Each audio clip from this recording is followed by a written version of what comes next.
मित्रांनो, आई कुठे काय करते या मालिकेच्या आजच्या भागामध्ये संजना अरुंधतीला म्हणते की आता कोर्टामध्ये काय काय होतंय ना, तू बघतच राहा. त्यावेळी अरुंधती म्हणते, काय होणार आहे माझं कोर्टात? माझ्या बाजूने सगळेजण आहेत, माझ्या सोबतीला तुमच्या बाजूने कोण आहे ना ते बघा. मग आता संजना म्हणते, कोर्टामध्ये मी हे सांगू शकते की तुझं आशुतोष बरोबर असणारं नातं आणि मग त्याच्यानंतर त्याची होणारी ॲक्सिडेंटल डेथ, च्या प्रॉपर्टीसाठी तू कशाप्रकारे त्याच्याबरोबर लग्न केलं आणि मग नंतर त्याची डेथ झाल्यावर मिहिरचं आणि तुझं ते अगदी सो कॉल्ड नातं. आणि अजून एक गोष्ट की डिवोर्स झाल्यानंतरही आणि त्या नवऱ्याची डेथ झाल्यानंतरही तू सारखी सारखी आमच्या घरी येणं, म्हणजे अनिरुद्धचं आणि तुझं नातं, हे सगळं काही मी कोर्टामध्ये डिस्क्लोज करणार आहे. तेव्हा अरुंधती तिच्यावर हसते आणि म्हणते की तुला आणि अनिरुद्धला माझे वाभाडेच काढायचे आहे ना, तर तुम्ही काढू शकताय. मी कशालाही डगमगणारी नाही आहे आणि जर घाबरले असते ना तर इथपर्यंत कधीही पोहोचले नसतेच, असं म्हणून आता ती संजनालाच आव्हान देते. संजना म्हणते, एक गोष्ट लक्षात ठेव, कोर्टामध्ये आप्पा आणि तुझा तो मुलगासुद्धा असणार आहे. त्यांच्यासमोर तुझी किती इज्जत जाईल. त्यावेळी आता त्या दोघांनाही माहीत आहे माझं चारित्र्य कसं आहे, मी किती पवित्र मनाची आहे. त्यामुळे तू मला सांगू नकोस हा संजना, आणि तुम्ही किती खालच्या पातळीला जाऊन काम करताय ना, याची लेवल मला दिसतीये. अगं, तुमचं डोकं हे कुठपर्यंत चालतं ना हे मला माहीत आहे. त्यामुळे मी या सगळ्या गोष्टींसाठी तयार आहे, असं म्हणून आता अरुंधतीच तिच्या तोंडात चपराक मारते. मग आता संजना म्हणते, पाहूयात ना कोर्टामध्ये काय काय होतंय. अरुंधती म्हणते, हो पाहूयात, मी कशाप्रकारे ही केस जिंकते आणि तुम्ही कशाप्रकारे तोंडावर पडता. मी आप्पांना त्यांचं घर कशाप्रकारे मिळवून देते ना, आता तुम्ही बघाच अरुंधती काय काय करू शकते आणि काय काय नाही.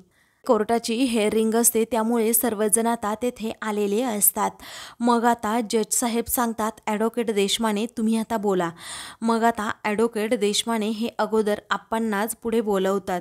आता आप्पा भगवद्गीतेवर हात ठेवून सांगतात, जे बोलेल ते खरं बोलेल, अजिबात काही खोटं बोलणार नाही. मग आता ॲडव्होकेट देशमाने विचारतात, विनायकराव देशमुख, तुम्ही त्या समृद्धी बंगल्यामध्ये किती वर्षापासून राहताय? तेव्हा आता आप्पा म्हणतात, 60 ते 70 वर्ष नक्कीच झाली असतील मी त्या घरात राहतोय. देशमाने उलट म्हणतात की नक्की 60 की 70 हे कन्फर्म करा. तेव्हा आप्पा म्हणतात, 70 वर्ष तर झाली असतील.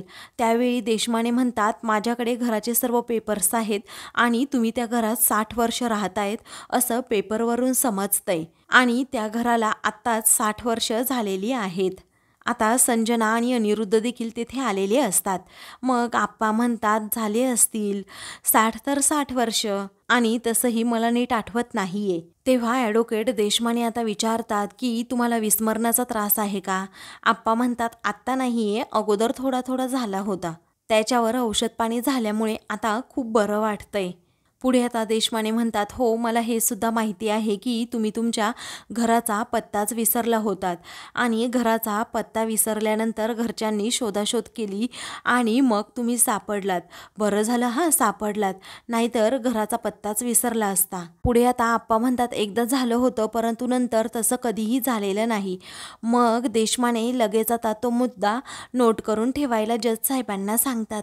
पुढे आता देशमाने म्हणतात की माझ्याकडे रिपोर्ट, कारण विनायकरावांना डिमेन्शिया आहे आणि हा आजार कधीही बरा होत नाही. तेव्हा अरुंधतीला जरा धक्काच बसतो. मग विनायकराव म्हणतात की हा आजार बरा होऊ शकतो, कारण त्याच्यावर औषध पाणी सुरू आहे आणि मला त्याचा कोणताही त्रास होत नाही. पुढे आता आप्पांना पुन्हा देशमाने विचारतात, तुम्ही त्या बंगल्यामध्ये 60 वर्ष झालं राहताय, पण तो बंगला कुणी बांधला होता? आप्पा म्हणतात, माझ्या वडिलांनी बांधला होता. पुढे आता ॲडव्होकेट म्हणतात, हा मुद्दासुद्धा नोट डाऊन करून घ्या जज साहेब, कारण वडिलोपार्जित घर असल्यामुळे या प्रॉपर्टीवर माझे अशील अनिरुद्धंचा सुद्धा हक्क आहे. मग आता आप्पा म्हणतात, हक्क आहे ना, आणि तो कुणी नाकारलाय?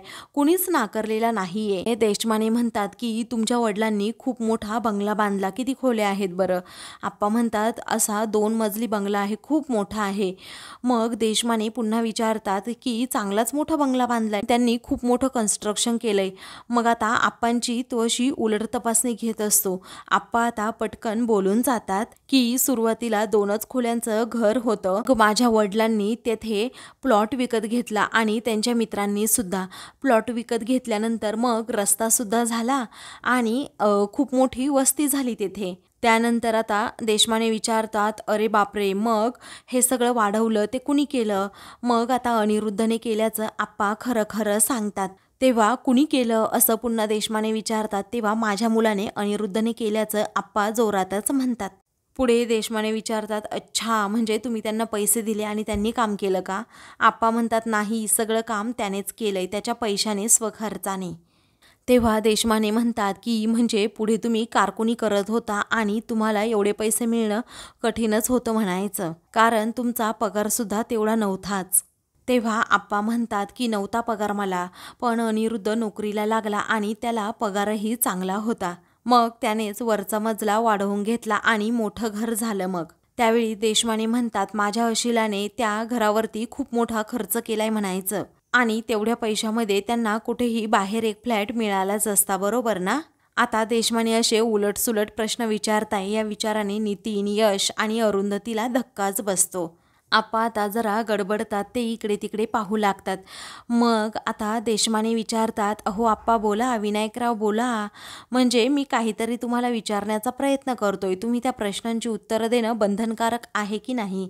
पुढे आता देशमाने खूप फोर्स करू लागतात की सांगा पटकन, मी नेमका खर्च केला होता आणि तुम्ही चौकशी केली होती का? आप्पा म्हणतात मी खर्च केला नाहीये, त्यानेही मला कधी सांगितलं नाही आणि मीही त्याला कधी विचारला सुद्धा नाही. मग आता देशमाने लगेच तो मुद्दा उचलून धरतात आणि म्हणतात, पाहिलं जज साहेब, म्हणजे माझ्या अशिलाने एवढा मोठा खर्च केला तरीही त्याच्या वडिलांनी विचारलं नाही की किती खर्च झाला आहे तो. अरुंधतीला आता टेन्शनच येतं. पुढे आता देशमाने म्हणतात, विनायकरावांनी आपल्या मुलाला नेहमीच दुय्यम वागणूक दिली आहे. तेव्हा आप्पा म्हणतात, अहो तसं काही नाही, आम्ही सर्वांना अगदी सारखीच वागणूक देतो, लहान मोठं असं कुणीही नसतं आमच्या घरात आणि अगदी सर्वजण गुण्यागोविंदाने त्या घरामध्ये एकत्रच राहत होत. सगळं चालू असताना ते घर अनिरुद्धने बिल्डरला द्यावं असं त्याच्या मनात आलं आणि मगच आमची भांडणं सुरू झाली, बाकी काहीच नव्हता मुद्दा. त्यावेळी आता अरुंधती आप्पांना जरा शांत राहायला सांगते, कारण आप्पा खूप हायपर झालेले असतात. तेव्हा आता देशमाने विचारतात, ह्या कोण? मग आता ती माझी मुलगी असल्याचं आप्पा म्हणतात. तेव्हा आता देशमाने लगेच तो मुद्दा उचलून धरतात आणि म्हणतात की तुमची मुलगी म्हणजे विशाखा आहे ना? आणि मग ही कोण? की आता तेही नीटसं आठवत नाही. आप्पा म्हणतात, आठवतंय मला, ही माझी मानलेली मुलगी आहे. तेव्हा मानलेली मुलगी आणि ह्या तर, असं म्हणून देशमाने हा आप्पांना पुढे विचारू लागतो. तर आता आप्पा लगेच उत्तर देतात, माझ्या मुलाची पहिली बायको आहे ती. त्यांचा घटस्फोट झालाय, परंतु मी तिला मुलगी मानतो, समजलं तुम्हाला? असं म्हणून आप्पा देशमानेला गप्प राहायला सांगत असतात. परंतु आता देशमानेला तोच मुद्दा नेमका उचलून धरायचा असतो आणि कोर्टात तोच विषय मांडायचा असतो. तेव्हा आता देशमाने म्हणतात, मुलगी मानताना, बरं ठीक आहे, मग तुम्हाला सख्या नात्यांपेक्षा बाहेरची नाती जास्त महत्त्वाची वाटतात असं आम्हाला वाटतंय. तेव्हा आप्पा आता म्हणतात, तसं काहीही नाहीये, मी तुम्हाला सांगतोय ना. पुढे देशमाने म्हणतात की तुमचा धाकटा मुलगा अविनाश हा कुठे तुमच्यासोबत राहतोय. अहो तुम्हाला कंटाळून तोही सुद्धा निघून गेलाच की, असं म्हणून आप्पांवर आरोप प्रत्यारोप आता देशमाने वकील करू लागतात. आणि कसं आहे ना, तुमची मुलगी विशाखा, तिच्याशीही तुमचं आजकाल काही पटत नाही. आणि राहिला प्रश्न माझ्या अशिलाचा, तर त्यांनाही तुम्ही घरातून हाकलून दिलं होतंच की तुमच्या मानलेल्या मुलीची मदत घेऊन, बरोबर ना? तेव्हा आप्पा आता चिडतात आणि म्हणतात, हे त्याला विचारा ना, तो त्यावेळी वागला होताच तसा. आप्पा रागातच अनिरुद्धचं सर्व कारस्थान सांगणार असतात, पण आता ते जरा गप्प राहतात. मग देशमाने वकील म्हणतात, अहो ज्या मुलाने तुम्हाला आजपर्यंत गोळ्या औषधं पुरवली, तुमचा खर्च पाणी भागवला आणि त्यालाच तुम्ही असं घराबाहेर काढतात, हे कितपत योग्य आहे आम्हाला सांगा. तेव्हा तुम्ही तुमच्या मुलावर अशी केस करणं योग्य नाही आहे. नक्की कुणाच्या सांगण्यावरून ही केस करताय तुम्ही, असं आता देशमाने वकील हा मुद्दा उचलून धरतात. त्याचवेळी आप्पा आता तोडीस तोडदेड उत्तर देतात. म्हणतात की मी स्वतःहून त्याच्यावर ही केस टाकली आहे, समजलं. मग देशमाने वकील पुढे म्हणतात, अहो जो मुलगा घरासाठी, मुलांसाठी, बायकोसाठी, आईवडिलांसाठी एवढं सगळं काही करतो, तो मुलगा तुम्हाला फसवून सही घेईलच कसा, मलाच सांगा आता. आप्पा आता खूप हायपर होतात आणि म्हणतात, हे पहा मी खरं सांगतोय, खोटं सांगत नाही आहे. त्याने मला फसवूनच त्या प्रॉपर्टीच्या पेपरवर सह्या घेतल्या. तो म्हणाला की इन्शुरन्सचे पेपर आहे. मग त्याने आणि त्याच्या बायकोने, त्याचबरोबर माझा नातू अभि, या तिघांनीही माझ्याकडून त्या सह्या करून घेतल्याचं आप्पा आता सांगत असतात. परंतु आता कुणीच त्यांचं ऐकायला अजिबात तयार नसतं. त्यामुळे आता संजना अनिरुद्ध दोघे एकमेकांकडे पाहत राहतात. पुढे आता आप्पा म्हणतात, मी हात जोडून तुम्हाला सांगतोय, शपथ घेऊन सांगतोय, माझ्या मुलाने मला फसवून सह्या घेतल्या आहेत. मग आता देशमाने वकील आरोप करू लागतात की नाही, तुम्हाला काही आठवत नाही, तुम्हाला डिमेन्शिया आहे, म्हणून तुम्हाला असं वाटतंय की त्यांनी फसवून तुमच्या सह्या घेतल्या. परंतु तसं काही नाही आहे. तुमच्या मुलाने अगदी लिगली तुमच्याकडून त्या सह्या घेतल्या आहेत आणि ही गोष्ट मला चांगल्या प्रकारे माहीत आहे. म्हणून तो आता आप्पांचं काहीही ऐकायला तयार होत नाही. संजनाला मात्र या गोष्टीवर हसू येत असतं. ती आप्पांची ती तडफड पाहत असते. आता आप्पांना खूप त्रास होतोय ही गोष्ट अरुंधती, त्याचबरोबर नितीन आणि यशला समजत असते. परंतु ह्या क्षणी ते काहीही बोलत नाहीत. पुढे आता देशमाने म्हणतात की तुमचे कान भरणारे तुमची मानलेली मुलगी तर नाही ना. तेव्हा आता अरुंधती ही रागातच देशमानेकडे पाहू लागते. मग आता देशमाने म्हणतात, तुमची कान भरणारी तुमची मानलेली मुलगी तर नाही ना. तेव्हा कुणी कशाला माझे कान भरेल. मी तुम्हाला जीव तोडून सांगतोय ना की यांनीच मला सांगितलं होतं की ते इन्शुरन्सचे पेपर आहेत, म्हणूनच मी त्यावर सही केली होती. जर सत्य माहीत असतं तर मी सही केलीच नसती. आता आप्पा हे सगळं काही ओरडून ओरडून सांगत असतात. त्यामुळे आता आप्पांना अगदी घामच फुटलेला असतो. ॲडव्होकेट म्हणतात की विनायकराव जरा शांत, ओरडून ओरडून तुम्ही काहीही सांगण्याचा प्रयत्न करू नका आता. अहो तुम्ही असं ओरडलं म्हणजे ते सत्य होत नाहीये. एकतर तुम्ही सह्या केल्याचं विसरताय किंवा तुमच्या पहिल्या सुनेने हे सगळं करायला भाग पाडलं. या दोनच गोष्टी शक्य आहे, अन्यथा दुसऱ्या कोणत्याही शक्यता वर्तवता येत नाही. तर आता माझे प्रश्न विचारून झाले आहेत, असं देशमाने म्हणतात. मग आता जज साहेब विचारतात, ॲडव्होकेट धुरी तुम्हाला काही बोलायचं आहे का. मग आता धुरी नो क्वेश्चन्स असं जेव्हा म्हणतो तेव्हा आप्पांना, अरुंधतीला, नितीनला आणि यशला जबर मोठा धक्काच बसतो. कारण आता ॲडव्होकेट धुरी हे काहीच न बोलल्यामुळे आता विनाकारण शंका सगळ्यांच्याच वाढलेल्या असतात. दुसरीकडे अभि आता फोनवर बोलत असतो की मी तुझे पैसे घेतलेले व्याजासह परत करेन 1 महिन्याच्या आत, कारण माझं घर विकलेलं गेलं आहे. आता अनघा सर्व बोलणं ऐकते आणि विचारते, काय रे तू पुन्हा कुणाकडून तरी पैसे घेतले का. तो म्हणतो, जाऊ दे ना, आता मी सांगतोय ना, देतो मी पैसे त्यांचे रिटर्न अगदी व्याजासह. मग आता अनघा म्हणते, कुठून देणार आहेस तू. तो म्हणतो, आता घर विकलं गेलंय ना, मग देऊयात की पैसे. तेव्हा ती विचारते, काय गॅरंटी आहे तुला हे घर विकलं जाईल याची. तेव्हा तो म्हणतो, अगं आता सगळं झालंय व्यवहार, विकलं तर जाणारच आहे ना. आणि बाबांनी आम्हाला कमिट केलंय की प्रत्येकाला स्वतंत्र फ्लॅटसुद्धा मिळतील आणि वर काही पैसेसुद्धा मिळतील. या विचाराने मी सुद्धा पुढे कमिट केले की तुमचे पैसे 1 महिन्याच्या आत नक्कीच मी तुम्हाला देईन म्हणून. तेव्हा अनघा म्हणते, अभि हे तुझं काय चाललंय. अरे कोणत्या भ्रमात आहेस तू. अरे का वागतोस असा. आजी आप्पांकडे जरा बघ, त्यांची काय अवस्था झाली आहे ती. या वयात त्यांना कोर्ट कचऱ्या कराव्या लागतायत, तुला काहीच वाटत नाहीये का त्याचं. त्यावेळी अभि म्हणतो, हे सगळं त्यांनी उडवून घेतलंय. मी सांगितलं का त्यांना कोर्ट कचऱ्या करायला. त्यांनी जर अगोदरच होकार दिला असताना तर त्यांच्यावर ही वेळ आलीच नसती अनघा. आणि बाबासुद्धा त्यांना त्यांचा फ्लॅट असा देणार आहेत. त्यांना कुणी वाऱ्यावर सोडलं नाहीये अनघा. तेव्हा अनघा म्हणते, अरे तुम्हाला का विकायचंय हे घर. किती लकी आहे आपल्यासाठी हे घर. उगीच तुम्हाला सुखातून दुःखात का जायचंय मला कळतच नाहीये. अरे अभि तुझं लहानपण याच घरात गेलं, तू डॉक्टरसुद्धा याच घरात झालास. अरे आपलं लग्नसुद्धा याच घरात जमलं आणि जानकीचा जन्मसुद्धा याच घरात झालाय. तेव्हा अभि आता वैतागूनच म्हणतो, हो आहेत ना आठवणी या घरामध्ये. अगं माझ्या आईबाबांचं लग्नसुद्धा इथेच झालं असं म्हणतात. त्याचबरोबर आई वडिलांची भांडणंसुद्धा याच घरात झाली आहे. आमची आई आम्हाला सोडून गेली. बाबांचा आईचा डिवोर्स झाला. आमच्या आईने आमचा विचारसुद्धा केला नाही, ती सोडून गेली. या घरातच सगळं काही घडलं. बरोबर ना अनघा? तेव्हा अनघा म्हणते, म्हणजे तू काही ऐकायचं नाही हेच ठरवलं आहेस ना? त्यावेळी अभि विचारतो, तू काही ऐकणार नाही हे मी ठरवून टाकले आता. अगं आपण टॉवरमध्ये राहायला गेलो तर आपलं स्टेटस किती वाढेल आणि 4 पैसे हातात आले ना मला माझी प्रॅक्टिससुद्धा सुरू करता येईल. अनघा हसते आणि म्हणते, ती प्रॅक्टिस तर तू इथे सुद्धा करू शकतोस, पण तुला ती करायची नाहीये. त्यावेळी आता इथे कोणते पेशंट येणार आहेत असं अभि विचारतो. आणि सर्वसामान्य घरातले फक्त लोक येतील. अगं अनघा विचार कर, माझं स्वतःचं क्लिनिक असेल एकदम पॉश, आणि आजकाल शॉपला सर्वात जास्त महत्त्व आहे. तुला समजत नाहीत का ग या गोष्टी? अगं पैसा पैशांकडे खेचला जातो. एकदा आपलं घर झालं ना मग पैसा बघ कसा खेचला जाईल आपल्याकडे.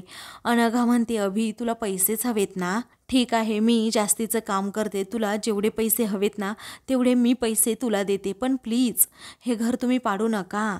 पुढे आता अनघा म्हणते, हे घर खूप पॉझिटिव्ह आहे, एक वेगळीच ऊर्जा या घरामध्ये आहे. प्लीज हे घर जाऊ देऊ नको रे अभि. मग आता अभि म्हणतो, अनघा तुला कळत नाही आहे का? अगं माझीसुद्धा खूप स्वप्न आहेत. मला जानकीला अगदी चांगल्या प्रकारे मोठं करायचं आहे. तिला सगळं काही अगदी छान असं लक्झरी लाईफ द्यायचं आहे. मग मी काय करू यासाठी? त्यावेळी आता तू जरा आजी आप्पांचा विचार कर. अरे हे घर जर पाडलं गेलं तर आजी आप्पांची हाय आपल्याला लागेल आणि आपण त्या घरात सुखात राहू शकू का? जर आपल्या थोरा मोठ्यांचे आशीर्वाद आपल्या पाठीमागे नसतील तर आपण कसे सुखात राहू शकतो अभि? तूच विचार कर ना रे जरा. तेव्हा अभि आता विचार करू लागतो. दुसरीकडे आता यश आणि त्याचबरोबर नितीन हे दोघेही बाहेर येतात आणि धुरीने क्रॉस क्वेश्चन का विचारले नसतील बाबांना असा विचार करत असतात. त्याचवेळी अरुंधती आप्पांना घेऊन तेथे येते आणि आप्पांना विचारते, तुम्ही बरे आहात ना?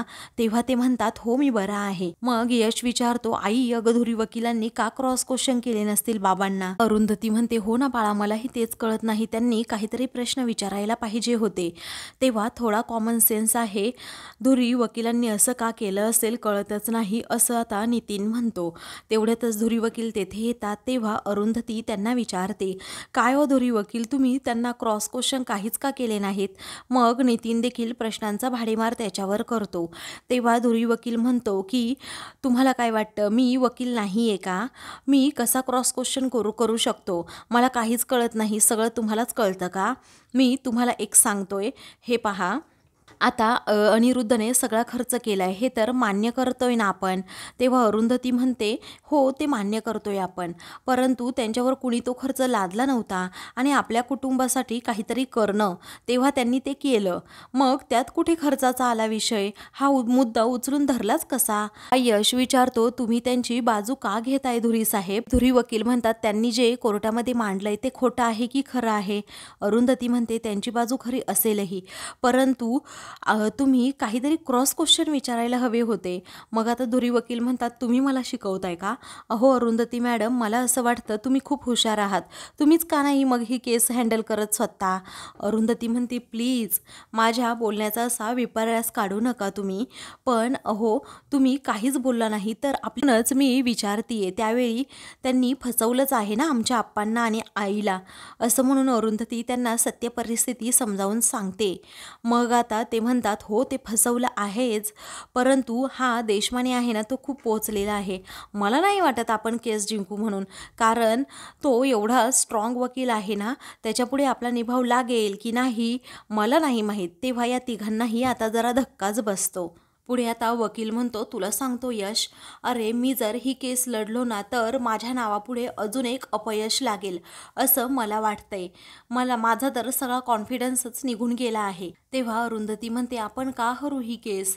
अहो मी तुम्हाला सांगतेय, केस नाही हरू शकत आपण, आणि सुलेखा ताईंबरोबर तुम्ही बोलून घ्या ना, म्हणजे त्यातून पर्याय निघेल. धुरी वकील म्हणतात, मला नाही वाटत पर्याय निघेल म्हणून, मला माफ करा असं म्हणून ते आता सगळ्यांचा निरोप घेऊन जायलाच निघतात. भेटतात. अरुंधतीला आणि यशला मोठा धक्काच बसतो. तेव्हा नितीन म्हणतो की पहिल्या वेळी स्टे ऑर्डर तुम्हीच मिळवली होती ना, आणि मग आता अशी माघार का घेताय? तेव्हा तो म्हणतो सॉरी, तुम्ही दुसरा वकील शोधा प्लीज. मग आता नितीन म्हणतो हे पहा, मावशीला जर समजलं तर तिला खूप राग येईल. तुम्ही अशी अर्ध्यातून वाट सोडून देताय, असं कुठे ठीक आहे का? तेव्हा नितीन म्हणतो मी आता मावशीला याबद्दल सगळं सांगतो. तेव्हा आता धुरी वकील म्हणतात हो सांगा, तुम्हाला काय सांगायचं असेल ते. तेव्हा पुढे आता देशमाने वकील तेथून गेल्यानंतर आता अरुंधती खूप टेन्शनमध्ये येते. यश म्हणतो मी सुद्धा सुलेखाताईंबरोबर बोलून घेतो. तर आता मित्रांनो, पुढील भागामध्ये आप्पा आणि कांचन हे दोघेही बसलेले असतात. अरुंधती म्हणते एक वकील गेला ना तर दुसरा नक्कीच मिळेल. आप्पा म्हणतात हे प्रकरणच मला अवघड दिसतंय. देशमाने वकील खूप पोहोचलेले दिसतात. कडे धुरी वकिलांना सुद्धा आता अनिरुद्धने विकत घेतलेलं असतं, त्याला पैसे चारलेले असतात. तेव्हा तो आता खूप जोराजोरात हसतो आणि म्हणतो त्यांची केस आता वीक पडणार. या विचाराने संजनालाही हसू येतं. त्यानंतर यश आणि अरुंधती हे दोघेही बोलत असतात. त्याचवेळी अनिरुद्ध संजना तेथे येतात आणि त्यांच्यावर हसतात. त्यावेळी आता यश म्हणतो आता स्वतः सुलेखाताई ह्या आपली केस लढणार आहेत. आता कोर्टामध्ये कसं नाचवतील ना त्या दोघांना, बघतच राहा आई तू. मग संजनाला दिवसातारे दिसू लागतात. अशाच मालिकेंचे पुढील भाग पाहण्यासाठी चॅनलला सबस्क्राईब करा.